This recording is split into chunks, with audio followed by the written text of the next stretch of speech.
할렐루야.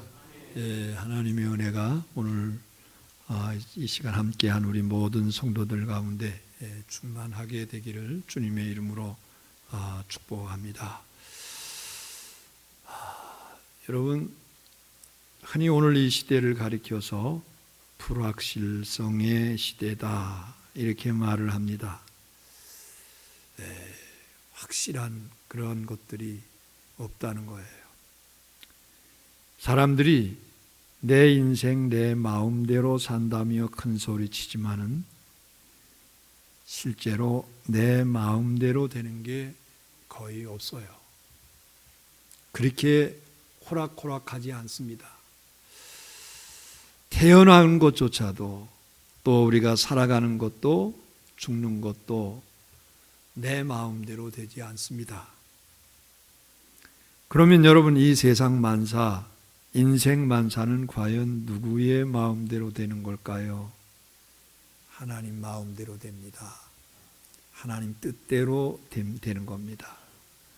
그럼에도 불구하고 많은 사람들이 요행을 바라고 미신이나 우상 종교에 자기 인생을 맡기는 경우가 있어요. 언젠가 신문에서 10년간 무속인으로 살던 사람의 글을 읽은 적이 있습니다. 여러분, 대개 점을 보러 오는 사람들이 오면 유도성 질문을 한다는 겁니다. 그래서 이 유도성 질문으로 대충 알아맞힐 수 있다는 거예요. 그가 이러한 말을 합니다. 점쟁이가 미래를 훤히 내다볼 수 있다고 하면 로또 당첨으로 큰 부자가 될 수 있지 않겠느냐, 그런 말을 하는 거예요. 그러니까 점쟁이 같은 사람에게 미혹당하지 말라는 거지요. 여러분, 인간은 미래를 알 수 없습니다. 이것은 하나님의 영역이에요. 물론 하나님이 인간에게 자유의지를 주셔서 스스로 판단하고 선택하면서 살게 하셨지만은 결국 하나님의 뜻대로 이루어지도록 역사하십니다. 오늘 본문의 주인공인 요셉은 이러한 사실을 잘 알고 있었습니다. 때로는 이해가 되지 않지만 이런 하나님을 믿고 나감으로 결국 승리할 수 있는 거예요. 여러분들도 이러한 믿음을 가지고 반드시 승리할 수 있는 여러분들 되기를 주님의 이름으로 축원합니다. 하나님은 창조의 주가 되십니다. 그리고 하나님은 지금도 살아 계십니다. 지금도 살아 계셔서 역사하시면서 보이지 않는 그 손길로 우주 만물과 인생 만사를 움직여 나가십니다. 이런 하나님의 역사를 가리켜서 우리는 섭리라고 부릅니다. 더 자세하게 설명하면 이렇게 정의할 수 있습니다. 섭리가 뭐냐? 하나님께서 우주 만물과 인류 역사, 인생을 보존하고 통치하시는 행위가 섭리입니다. 이런 하나님의 섭리에 관해서 증거하는 성경 구절들이 참 많죠. 그 중에서 몇 가지를 여러분들에게 소개해드리면 먼저 잠언 16장 9절의 말씀일 거예요. 사람이 마음으로 자기의 길을 계획할지라도 그 걸음을 인도하시는 분은 누구예요? 하나님이라는 겁니다. 여호와이시니라. 또 시편 127편 1절 말씀도 그렇습니다. 여호와께서 집을 세우지 아니하시면 세우는 자의 수고가 헛되고 여호와께서 성을 지켜주지 아니하시면 파수꾼의 경성함이 헛되도다. 2절에서는 이렇게 말합니다. 너희가 일찍 일어나고 늦게 눕고 수고의 떡을 먹어도 헛되다. 하나님이 도와주셔야 한다는 거예요. 그러므로 우리는 하나님을 믿는 성도로서 보이지 않는 그 하나님의 손으로 지금도 섭리하고 계심을 확신하고 또 기대할 수 있는 성도들이 되어야 될 줄로 믿습니다. 하나님이 요셉의 인생 가운데 섭리하신 것들을 살펴보면 여러 가지 다양한 모습이 등장을 합니다. 그 중에서 세 가지 모습을 여러분들에게 말씀을 드립니다. 하나는 만남이라고 하는 거예요. 요셉이 사람들과의 만남을 통해서 하나님의 섭리가 이루어질 수 있었다는 거예요. 자, 여러분, 인생은 만남의 연속 과정입니다. 부모와 형제를 만나게 되고 스승을 만나고 친구를 만나고 그리고 배우자를 만납니다. 그리고 이런저런 사람들을 만나게 됩니다. 그런데 여러분, 이러한 만남이 우리의 인생을 만들어 간다는 거지요. 그런데 그 만남이 내 의지대로 되는 게 아닙니다. 예를 들어서 여러분 부모님과의 만남, 여러분 계획하고 부모님하고 만난 사람 있습니까? 아니잖아요. 한 사람을 마음에 두고 결혼을 해도 하나님의 인도하심이 없으면 불가능한 거예요. 결국 모든 만남이 하나님의 계획하심의 섭리에 있다는 겁니다. 여러분, 요셉이 만난 사람들이 누구였습니까? 요셉이 만난 사람들이 누구였어요? 부모와 형제를 만나지요. 그 다음에 또 누구를 만났을까요, 여러분? 애굽의 상인을 만납니다. 또 보디발과 그의 아내를 만납니다. 간수장, 그리고 감방에 들어온 동료들, 바로왕, 이들과의 만남으로 요셉의 인생이 만들어졌어요. 그 중에 오늘 본문에 보면 누가 나옵니까? 요셉이 보디발의 아내의 모함을 받아서 감옥에 갇혔을 때 바로왕의 술 맡은 관원장을 만납니다. 그리고 그 다음 절서부터 보면 또 누구를 만납니까?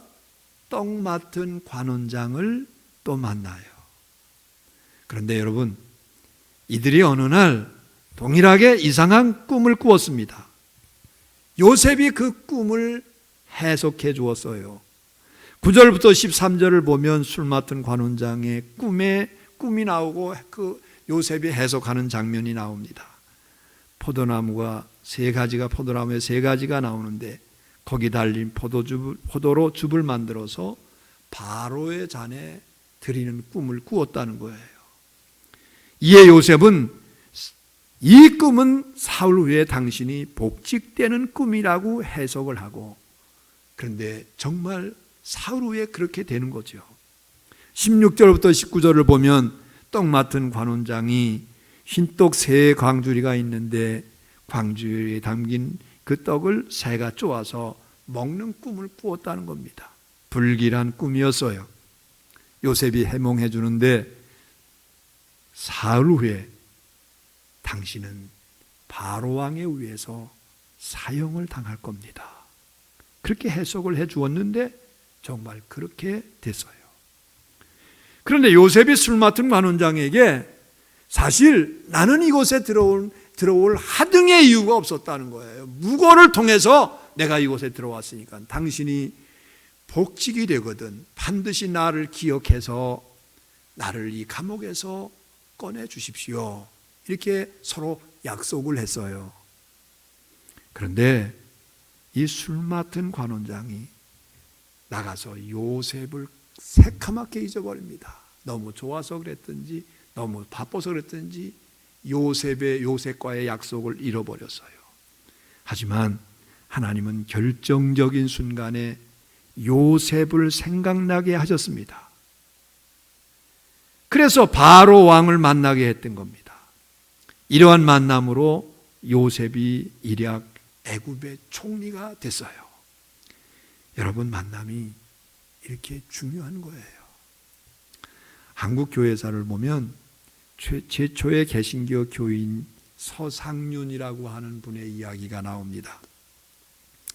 그는 인삼장사를 하던 중에 32세가 되던 해에 만주에서 맥킨타이어라고 하는 선교사를 만나서 전도를 받고 세례를 받아서 한국 최초의 교인이 됩니다. 성도가 됩니다.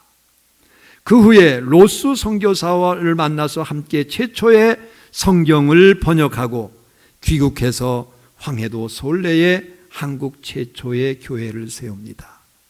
나중에는 또 만남이 이루어지는데 언더우드와 만남이 이루어져서 세문안 교회를 설립을 하게 돼요. 그 만남을 통해서 한국 최초의 교인이 되고 성경을 번역하고 교회를 세우고 요 가까이의 세문안 교회도 이제 세우게 되는 거예요. 민족 복음화에 얼마나 크게 기여했는지 몰라요. 여러분, 그런데 흥미로운 것은 때로는 나쁜 사람을 만나도 하나님의 자녀들에게는 그것을 선하게 역사하신다는 거예요. 요셉이 보디발의 아내를 만난 것은 악연 아닙니까, 여러분? 예? 보디발 집에 종으로 팔려갔는데 요셉이 너무 성실하고 너무 잘생기고 너무 신실한 겁니다. 그러다 보니까 보디발의 부인이 요셉의 마음이 들어가지고 자꾸만 윙크짓을 하고 자꾸 이상한 짓을 하는 거예요.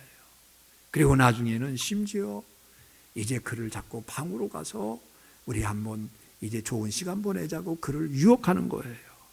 여러분, 이때 요셉이 어떻게 했어요? 내가 하나님 앞에서 어떻게 하나님 앞에 범죄할 수 있어? 그러면서 위에 옷을 그냥 벗어버리고 도망을 왔어요. 여러분, 정말 악연이죠. 그런데 여러분, 그 악연 때문에 감옥을 갔지만은 거기서 술 맡은 관원장을 만나서 그로 인해서 바로 왕을 만나게 되어 애굽의 총리가 됐다는 겁니다. 중요한 것은 내가 신앙생활을 바르게 하면 심지어 악한 사람을 만나도 하나님께서 좋은 결과로 바꾸어 주신다는 거예요. 여러분, 지난 주일 제 설교 제목이 뭡니까? 바른 신앙 뭐예요? 큰 축복이었어요. 하나님 앞에서 우리가 바른 신앙생활하면 하나님은 큰 축복으로 역사해 주신다는 거예요. 여러분, 그래서 남 탓할 필요 없습니다. 내가 신앙생활 잘하면 됩니다. 신앙생활 잘하면 하나님께서 여러분 선으로 바꿔 주셔요. 예? 결과를 선하게 인도해 주셔요. 그리고 또 하나는 타이밍입니다. 적절한 시기에 하나님의 뜻을 이루신다는 거예요. 요셉은 술 맡은 관원장에게 꿈을 해석해 주고 자기 이야기를 하지요. 14절부터 15절을 보면 이제 요셉이 술 맡은 관원장에게 나는 결백하니까 복직하면 꼭 나를 감옥에서 나갈 수 있게 해달라고 힘써달라고 부탁해요. 그런데 어떻게 됐다고요, 여러분? 23절에 보니까 술 맡은 관원장이 요셉을 기억하지 못하고 그를 잊었더라. 새까맣게 잊어버린 거예요. 여러분, 그런데 하나님은 요셉을 잊지 않으셨어요. 술 맡은 관원장은 요셉에게 그런 이제 은혜를 입었는데 요셉을 잊어버렸어요. 그런데 하나님은 요셉을 끝까지 잊어버리지 않으셨어요. 여러분, 인간은 잊어버려도 하나님은 잊지 않으십니다. 창세기 41장 1절에 보면 2년 후에 바로 왕이 꿈을 꾸었는데 그 꿈이 심상치 않아서 전전긍긍합니다. 전국의 모든 이제 점쟁이들 그리고 남날을 예측하는 모든 사람들을 불러들이지만은 어느 누구도 그 꿈을 해석하지를 못해요. 여러분, 이때 술 맡은 관원장이 요셉이 생각나는 겁니다. 아, 그렇지. 내가 감옥에 있을 때 내 꿈을 해몽해 주었던 그 친구가 있지. 그래서 바로 왕에게 요셉의 이야기를 합니다. 여러분, 요셉은 꿈을 해석해 주면서 애굽에 닥칠 흉년을 대비하라고 조언을 하죠. 이 지혜에 감탄한 왕이 요셉을 총리로 임명했어요. 여러분, 가정이지만은 만약 술 맡은 관원장이 복직하자마자 요셉을 추록시켜줬다면, 감옥에서 꺼내주었다면 자유의 몸은 일찍 됐을지 모르지만은 그저 지극히 평범한 사람으로 살다가 인생을 망쳤을 겁니다. 그런데 가장 좋을 때에 요셉을 생각나게 하나님께서 역사하신 거예요. 그러니까 하나님은 요셉이 17살의 노예로 팔려간 후에 13년간 연단의 과정을 통해서 애굽의 총리로 준비시키시고 타이밍, 시간을 맞추신 거죠. 여러분, 그래서 이렇게 말할 수 있어요. 한번 따라서 해보십시다. 하나님은 가장 좋은 것을 가장 좋은 방법으로 가장 좋은 때에 주십니다. 믿으시면 아멘 하십시오. 옆에 분들에게 그렇게 권면하고 한번 축복해 보셔요. 예? 하나님은 가장 좋은 것을 가장 좋은 방법으로 가장 좋은 때에 주십니다. 한번 해보셔요. 예? 잘 기억 안 나셔요? 다시 한번, 하나님은 가장 좋은 것을 가장 좋은 방법으로 어떻게 가장 좋은 때에 주신다는 거예요. 할렐루야. 여러분, 이거 믿으십시오. 예? 만사가 때가 있는데 하나님은 가장 좋은 것을 가장 좋은 방법으로 가장 좋은 때에 하나님께서 우리에게 주신다는 거예요. 그리고 또 하나는, 하나님은 역전하게 만드신다는 거예요. 반전의 역사를 이루게 하신다는 거예요. 여러분, 인생 만사 세옹지마라고 하는 말이 있죠. 잘못된 것 같은데 나중에 보니까 오히려 그게 잘 되는 거예요. 그런 경우 있습니까? 없습니까? 여러분들도 많이 경험하시죠. 역전의 섭리예요. 사실 요셉의 인생은 계속 꼬였어요. 정말 되는 게 없었어요. 여러분, 그렇잖아요. 예? 아버지에게 사랑을 받은 게 그게 빌미가 돼가지고 형들에게 얼마나 미움을 당합니까? 심지어 형들이 그를 죽이려고 했어요. 그리고 그를 팔아버렸어요. 세상에 아무리 이복 형제라도 형제를 죽이려고 하고 형제를 팔아먹는 그런 형제들이 어디에 있습니까? 예? 정말 요셉의 인생은 한이 낀 인생이었어요. 그런데 여러분, 하나님은 이러한 모든 이제 사건을 통해서 역전의 드라마로 만들어 가셨어요. 그래서 바로 앞에 설 수 있도록 하신 겁니다. 여러분, 창세기 41장 14절에 보니까 이에 바로가 사람을 보내어 요셉을 부르매 그들이 급히 그를 옥에서 내놓은지라 요셉이 곧 수염을 깎고 그의 옷을 갈아입고 바로에게 들어가니. 여러분,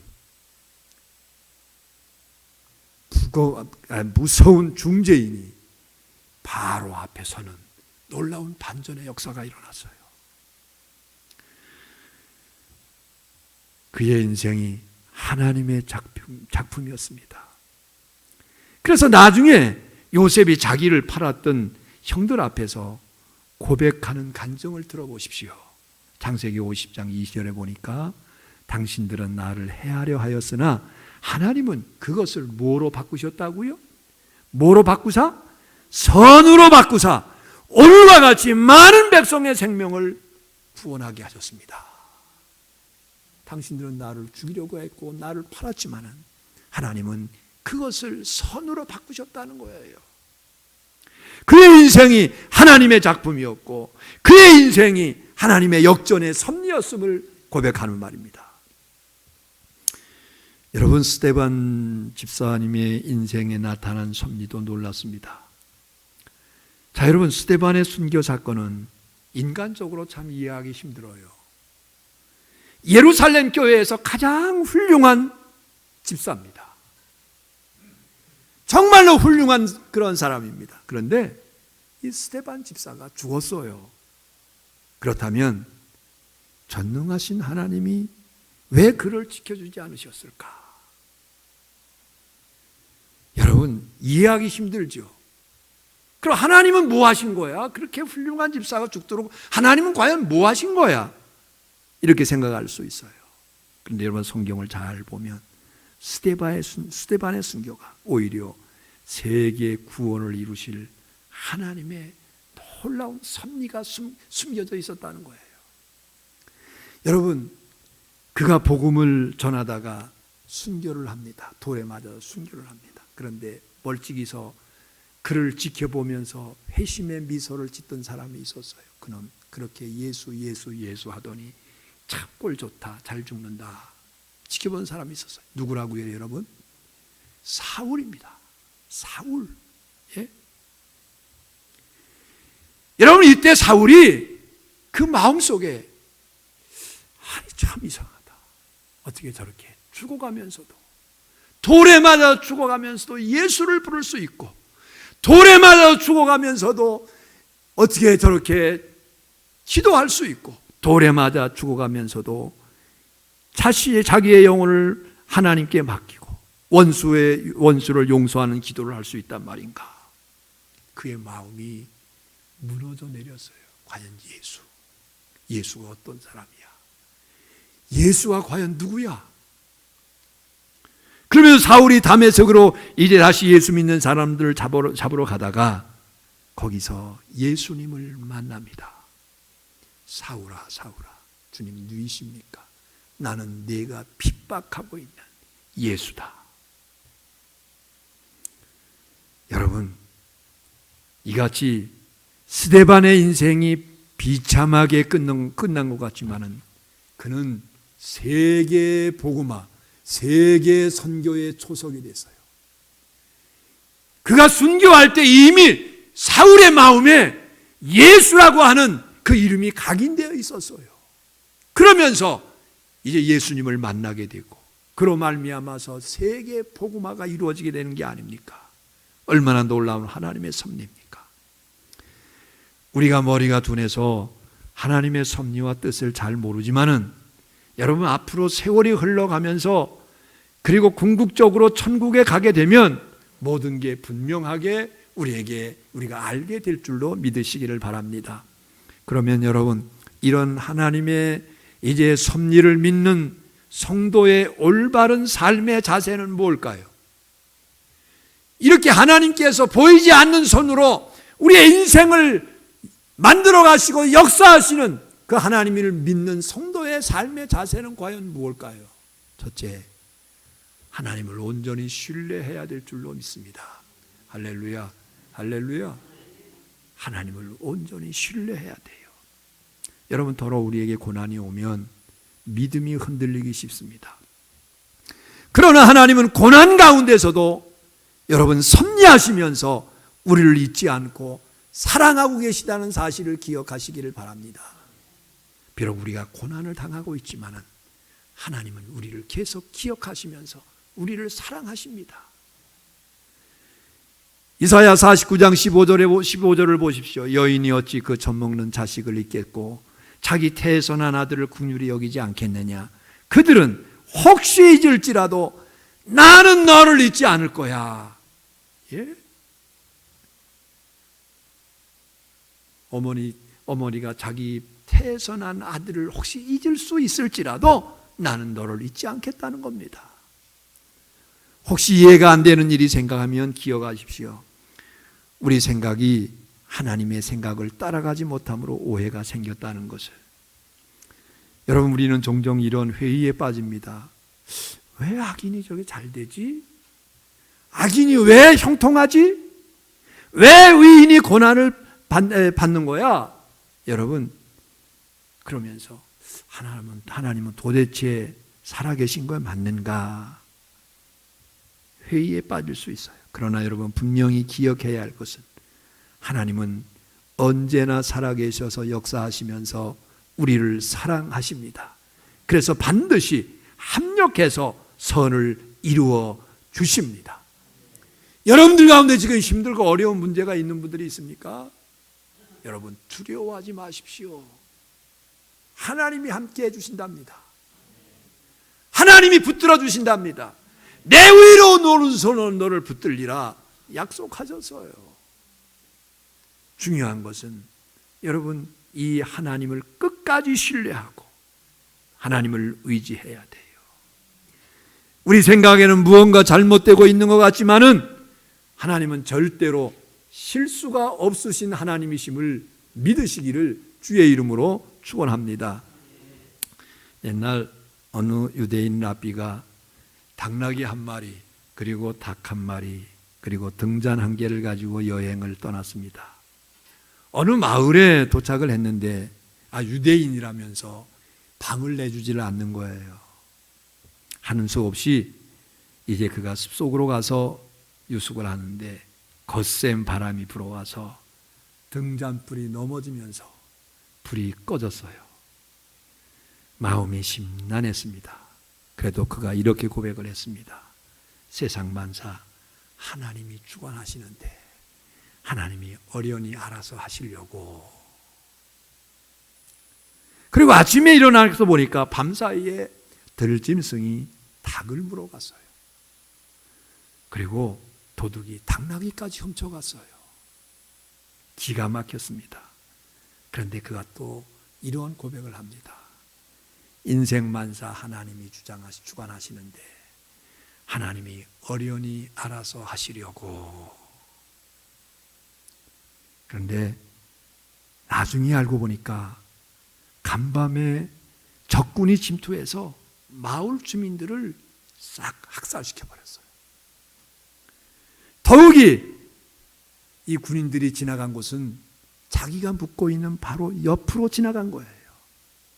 다행인 것은 등잔이 없어서 불빛이 보이지 않았고 닭과 당나귀 잃어버려서 소리가 나지 않았던 겁니다. 만일 닭소리가 꽃기어했든지 당나귀 소리를 냈든지 불빛이 비쳤든지 그러면 그도 역시 죽었을 거예요. 랍비는 이런 하나님의 섭리에 감탄하면서 또 이러한 고백을 합니다. 세상 만사 하나님이 주관하시는데 뭐라고 그랬다고요? 뭐라고 그랬을까요? 하나님이 어련히 알아서 하시려고. 따라서 해보십시다. 세상 만사 하나님이 주관하시는데 하나님이 어련히 알아서 하시려고. 여러분 이러한 믿음이 여러분들 가운데 있게 되기를 바랍니다. 그래서 여러분 때때로 이해가 안 되고 어려운 시기를 지낼 때도 잠잠히 하나님을 신뢰하고 하나님께 모든 것을 맡기실 수 있게 되기를 주의 이름으로 축원합니다. 잠언서 16장 3절 말씀해 보니까 너의 행사를 여호와께 맡겨라. 그리하면 너의 경영하는 것이 이루어지리라고 말씀하셨어요. 여기서 맡기다라고 하는 이 단어의 원어가 갈이라고 하는데 이는 굴리다라고 하는 뜻입니다. 무슨 말입니까? 돌을 굴려버리듯이 모든 것을 하나님께 완전히 맡겨버리라는 뜻이에요.